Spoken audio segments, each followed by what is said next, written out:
ஒரு காட்டில் ஒரு சிங்கம் இருந்தது.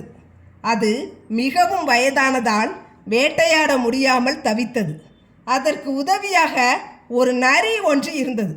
சிங்கம் நரியிடம், எனக்கு ஏதாவது உணவை ஏமாற்றி அழைத்து வா, நாம் இருவரும் பகிர்ந்து கொள்ளலாம் என்றது.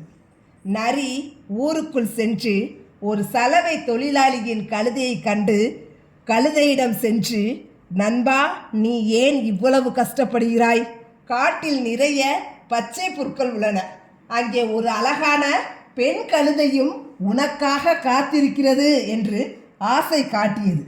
கழுதை ஆசைப்பட்டு நரியுடன் காட்டிற்கு வந்தது.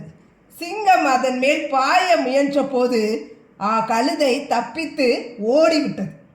நரி மீண்டும் கழுதையிடம் சென்று, அது பெண் கழுதைதான், உன்னை விளையாட்டாக தழுவ வந்ததை கண்டு நீ ஏன் ஓடி வந்தாய் என்று மறுபடியும் மூளைச்சலவை செய்தது.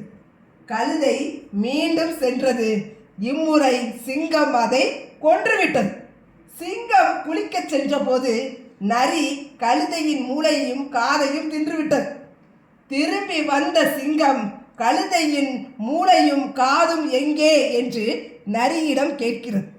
சிரித்து கொண்டே சொன்னது, ராஜா, இதற்கு மூளையும் காதும் இருந்திருந்தால் ஒரு முறை தப்பித்த பிறகும் மறுபடியும் உங்களிடம் வந்திருக்குமா? இந்த கதையிலிருந்து நாம் அறிவது முட்டாள்தனம் மட்டுமே. ஒரு முறை பட்ட பிறகும் மீண்டும் அதே தவற்றை செய்வது பெரிய அழிவை தரும். ஆசையே அழிவு.